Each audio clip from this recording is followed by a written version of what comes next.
Mackenzie seemed to be bothered by some thoughts as well.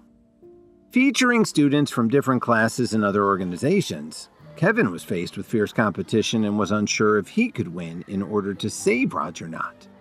When his granddaughter, Mackenzie, returned from Penny's place a few days ago, she discovered that her entire mansion was a mess, and the guards were severely injured.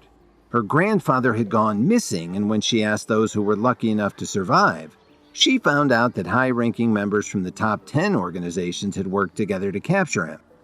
Since then, Mackenzie had spent a great deal of time and effort to look for him, sending members of the myriads and using any connection she had for reinforcements. But up until now, she still had no leads regarding his whereabouts. So when Mackenzie heard about the martial arts competition at the Healing Arts School today and how the final victor would be given the opportunity to kill her grandfather, she followed Penny over to take a look. Given this, Mackenzie had already made up her mind that even if there was a sliver of a chance today, money wouldn't be an issue if it meant saving her grandfather's life. "Don't worry, I'll do my best to help you." Even if he had his own doubts about winning the competition, Kevin tried his best to reassure Mackenzie as he spoke to her. "Who asked you to help? Are you sure you can win?" Mackenzie snapped as her patience was wearing thin. She was so anxious about her grandfather's condition that she had momentarily forgotten how Kevin and the deputy leader of the Myriads were like brothers. "Sorry about that, Kevin. Mackenzie is just very worried, so please excuse her manners." Penny tried to smooth things over with Kevin and told Mackenzie to apologize. Kevin just smiled at them to indicate that he didn't take it to heart. The large martial arts arena could accommodate almost 100,000 people, and now all the seats were currently filled. As his gaze swept across the entire venue, he saw some familiar faces, such as Kelly Emmett, who was a member of the Union, sitting next to Renee Silver and Ariana Titus. Kevin noticed that Ariana looked a little tired and disheveled. It seemed that she hadn't recovered from her injuries after encountering the Night King the previous night. Apart from them, there was also Frank Carter, the martial arts instructor who had since transferred to the Central Alternative Healing Academy, Nadia Alexander, the local president of the Herbalist Society's Southern Branch, and Harley Shepard, the vice president of their own school for the healing arts. "I can't believe there are so many familiar faces who are part of the top 10 organizations," Kevin thought to himself. Suddenly, a deep voice announced, "Everyone, please be quiet." The person who spoke was a man who was standing on the highest platform. It was none other than Wayne Ford, who looked to be in his early 30s. However, the fact that he was able to sit there clearly indicated his high position. It seemed that he wasn't only the enforcer at the Southwest School of Healing. On top of that, he was also the dean of the Healing Arts School. So when Wayne spoke, the noise from the crowd was instantly drowned out by his authoritative voice. This proved how powerful he was. "Today is an important day for the Healing Arts School. The Myriads and the Alliance are two evil underground organizations that have been causing great harm to the world. They must both be eradicated for the greater good. Thanks to a concerted effort from the top 10 organizations, we have managed to capture Roger Knott from the Myriads. This man has committed countless crimes and has killed countless people. Do you think we should punish him?" Wayne asked. "We should!" Thousands and thousands of people agreed in unison. What kind of narrative is he selling? And the fact that they're all agreeing with him, they must be out of their minds. Mackenzie clenched her fist tightly. Penny immediately reached out to comfort Mackenzie, trying to calm her down for the time being. "I believe that everyone already knows about today's competition, so I won't keep you all waiting for long. With that, I hope the contestants can give their all and fight for a chance to get rid of evil."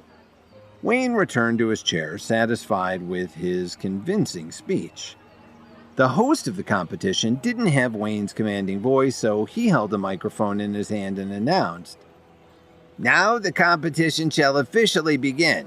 Here are the matchups for the first round." When they heard that Kevin was fighting against a student from the Central Alternative Healing Academy, Clarissa Pratt, Everyone burst into laughter. Clarissa was the top student from her school. Her martial arts skills were way more advanced compared to Kevin, and she always had a superior knife fighting technique. Kevin, you should just surrender now. It's not too late to withdraw from the competition. Lionel was the first to stand up and make fun of him. I really don't know what Professor Murdoch was thinking. She actually let you participate in the competition. Isn't this deliberately making our class lose face in front of everyone? Mike expressed his resentment. He was secretly bitter for not being chosen to compete and couldn't accept that Kevin was the one selected over him.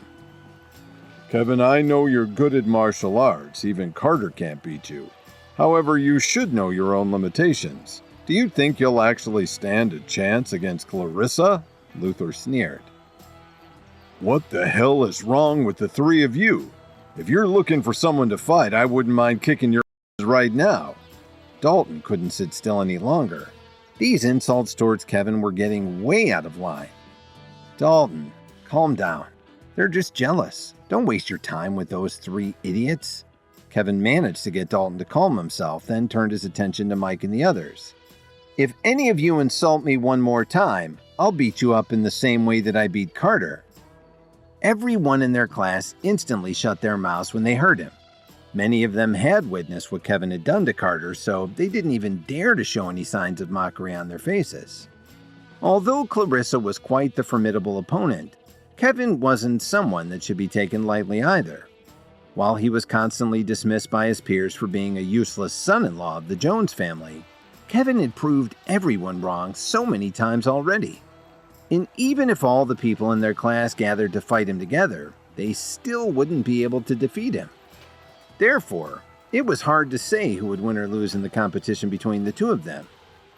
Kevin, I know you can do it. Besides, I placed a bet on you for $1 million, so if you win, I can make a lot of money. Dalton made an encouraging gesture. What? Wasn't the list of matchups just announced? Kevin asked in confusion.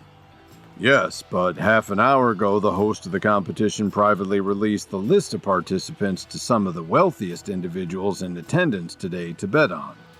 However, to keep some suspense, they didn't reveal the matchups until just now, so the betting lines have been blowing up ever since. I'm not really into betting, but I already placed my bet on you before I even knew who you were going up against. That's how much faith I have in you. Dalton proudly raised his chin. Kevin frowned and looked at him. So what are my odds? Dalton took out his phone and browsed through the thread. Let me check.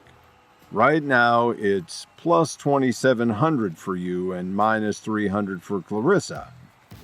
What the hell? Is there some kind of mistake? Why is the gap so large between us? Kevin knew that Clarissa would be the favorite, but he still felt insulted by the huge disparity in their odds. Before Dalton could explain, Professor Murdoch, who was standing in the front of her class, had already spoken. Kevin, why are you still sitting there? Your matchup is coming soon. Hurry up so you still have time to get ready. I know, Professor Murdoch. Where should I go? Kevin answered casually as he stood up. Your match with Clarissa is right over there at the purple arena. Professor Murdoch pointed her finger to prevent Kevin from going to the wrong place. As Kevin walked over and made his way through the crowd, he couldn't help but think to himself, since Dalton bet $1 million on me, he'll make an extra $27 million if I win. So I must let him earn that profit for believing in me.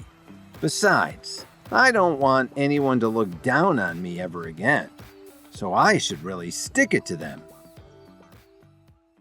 Please subscribe to the Pocket FM YouTube channel and press the bell icon for instant notification.